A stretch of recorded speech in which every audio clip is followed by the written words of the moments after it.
Tony Kroos utilise Ousmane Dembélé comme exemple et lance une pique. Tu vois ce qu'il fait, et ce que feraient 90% de ceux qui se prennent pour des stars. L'un des joueurs les plus respectés de l'histoire récente du Real Madrid est une voix autorisée sur ces sujets. L'Allemand a parlé dans son podcast de plusieurs thèmes, notamment du remplacement très commenté de Dembélé lors du match contre le Bayern Munich, où l'équipe de Luis Enrique a décroché sa deuxième finale de l'UEFA Champions League consécutive. Et cela grâce à l'effort incessant de tous ses joueurs, stars comprises. Avant de continuer, n'oublie pas de t'abonner et LKE et partager. Voici ce que disait l'Allemand à propos de Luis Enrique. Il sort le meilleur joueur du monde à la 65e minute et il s'en va, c'est très bien.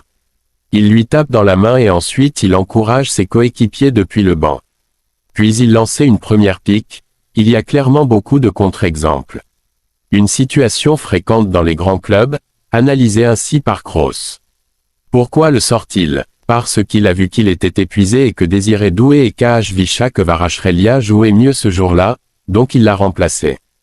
Point. Sur les plaintes lors des remplacements. Il ne laisse guère de doute sur les joueurs visés. Personne ne se plaint, et cela en dit long sur le respect envers l'entraîneur. Comment un entraîneur comme lui arrive à obtenir cela et, surtout, comment il le montre? En prenant les bonnes décisions. Il a ensuite continué à encenser Dembélé. Tu le vois crier à ses coéquipiers d'avancer depuis le banc. Et pas comme le feraient 90% des autres qui se prennent pour des stars de leur équipe, faire des gestes sur le terrain puis s'asseoir sur le banc comme une saucisse vexée, expression allemande, Bellette Leberwurst, qui signifie bouder. Il a conclu avec d'autres mots élogieux pour le technicien espagnol. C'est dans ces détails que je vois ce qu'il a fait avec cette équipe et avec des joueurs de classe mondiale, comment il a réussi à les façonner. C'est pour cela que ça me fait plaisir, c'est un succès collectif. Enfin, il a évoqué Kvara en ces termes.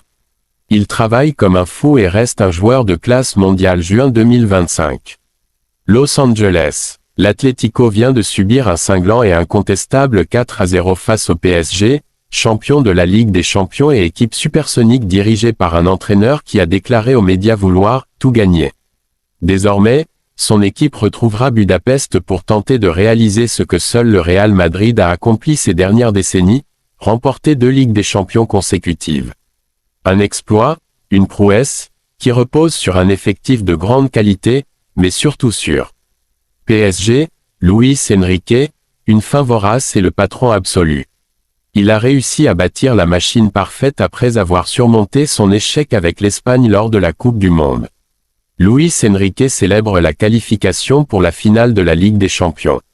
PSG, Al-Khelaifi, Tebas n'est pas très content, mais il est faux de dire que les championnats ne nous intéressent pas, nous en faisons partie. Nasser Al-Khelaifi a été l'un des principaux invités de The Forum, une série de conférences organisées au Metropolitano sur l'industrie du football. Le président a évoqué les clés de ses fonctions à la tête du PSG, mais aussi de l'EFC, l'association de clubs qui regroupe déjà plus de 800 entités en Europe. Il a d'abord été interrogé sur laquelle de ses fonctions est la plus exigeante. Les deux sont très importantes et passionnantes. Chacune a un rôle différent mais elles se complètent. Je prends du plaisir dans les deux, même si elles donnent aussi des maux de tête. Le jour où je ne prendrai plus de plaisir, j'arrêterai. Le président du PSG se projette sur les demi-finales de la Ligue des Champions. Nous sommes fiers d'être à nouveau en demi-finale, pour la 3e fois consécutive. Regarder les grandes équipes éliminées en quart, être à ce niveau est un honneur. C'est une compétition très difficile. Je veux remercier Miguel Ángel et lui souhaiter bonne chance. C'est un grand club, comme Arsenal ou le Bayern. Concernant le nouveau format de la Ligue des Champions, il est là pour durer. Je dois remercier Séferin, qui a poussé cette réforme. Du premier au dernier match, tout est important. Il y a plus de clubs, plus de buts, et c'est ce que veulent les supporters. C'est un succès. Sur son rôle dans la réconciliation entre le Real Madrid et l'UEFA. Il fallait penser à ce qui est le mieux pour le football. Je ne sais pas si j'ai apporté la paix, mais je remercie le Real Madrid, son président, Chelsea, ce n'était pas facile, mais tout le monde y a mis du sien. Tout le monde en sort gagnant. J'ai demandé au Barça et au Real, voulez-vous la paix? Ils ont répondu oui, sans savoir comment. Il fallait se retrousser les manches. Cela va aider tout le monde, les ligues, les clubs, les compétitions UEFA, les sélections. Je sais que Tebas n'est pas très heureux, mais c'est bon pour tous. Les championnats comptent, nous en faisons partie. Sur le succès du PSG, Luis Enrique et Luis Campos ont tout.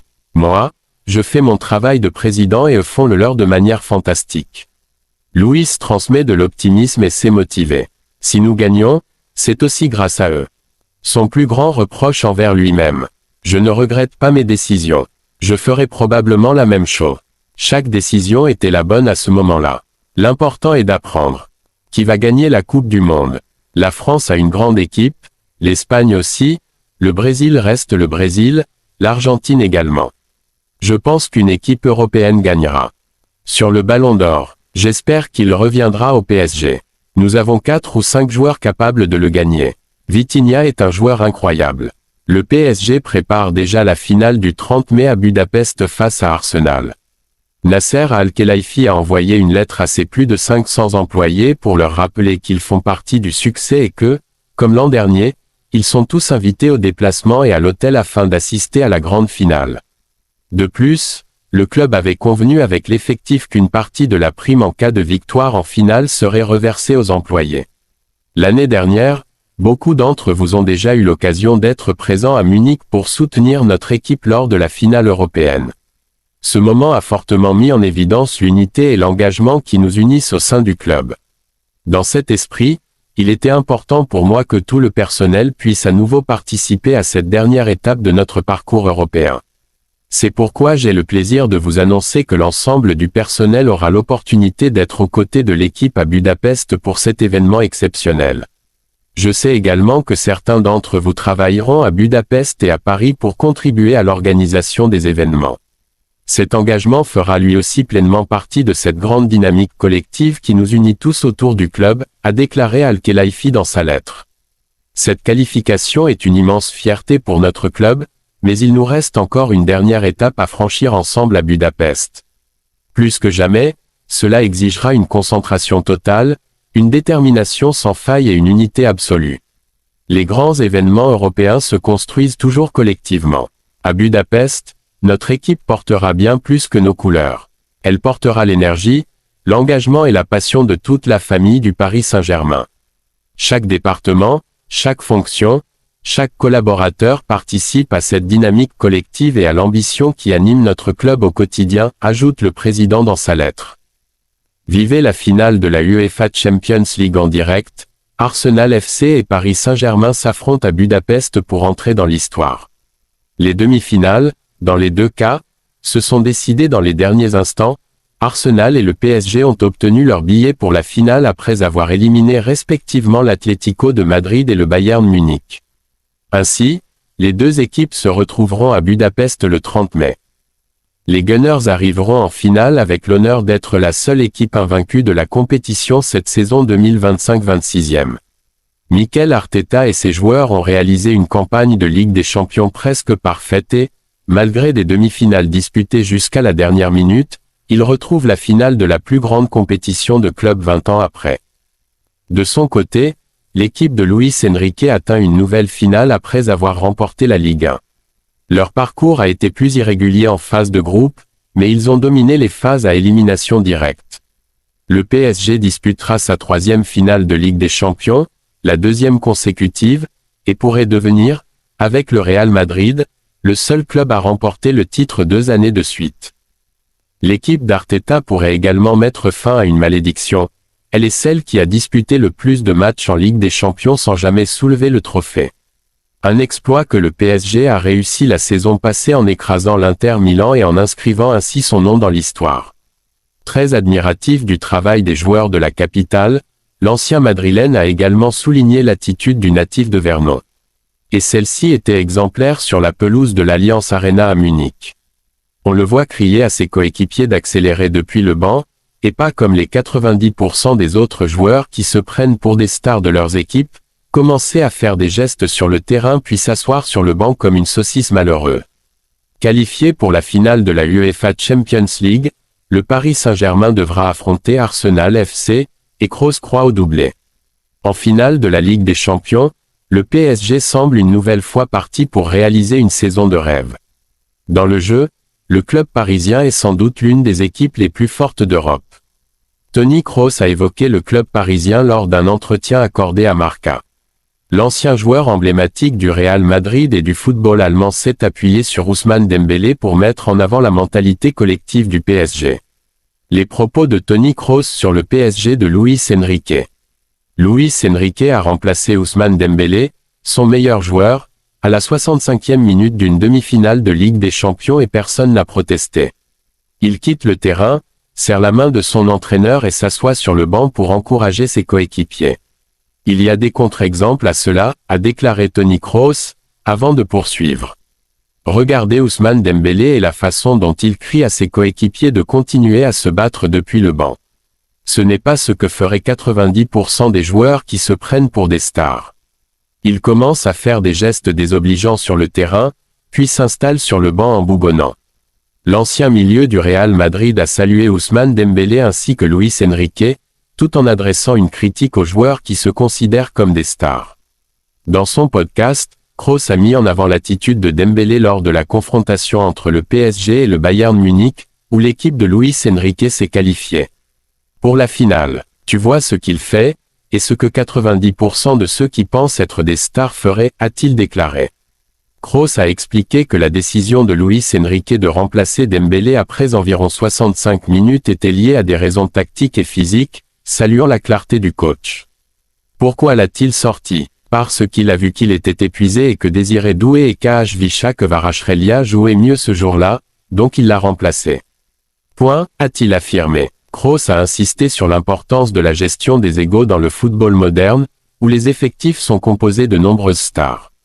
Personne ne se plaint, et cela en dit long sur le respect envers un entraîneur, a-t-il ajouté. Il a également critiqué certains comportements lors des remplacements. Et pas comme les 90% des autres qui pensent être les stars de leur équipe, qui commencent à faire des gestes sur le terrain puis s'asseyent sur le banc comme une saucisse bout-deux. Kroos a enfin salué la gestion de Luis Enrique. C'est dans ces détails que je vois ce qu'il a fait avec cette équipe et avec des joueurs de classe mondiale, comment il a réussi à les façonner. C'est pour cela que je suis heureux, c'est un succès collectif, a-t-il conclu. Dans son podcast, Tony Kroos est revenu sur la demi-finale remportée par le Paris Saint-Germain face au Bayern Munich. Plus que le résultat, c'est surtout l'attitude du groupe parisien qui l'a impressionné. Le comportement des joueurs du PSG a visiblement marqué l'ancien milieu du Real Madrid. Kroos a salué le travail de Luis Enrique, dont l'équipe file tout droit vers un second sacre européen, avant de glisser une remarque interprétée comme une pique envers certaines stars madrilènes, dont Vinicius Junior. Au PSG, personne ne se plaint. Et cela en dit long sur le respect qu'ils ont pour l'entraîneur.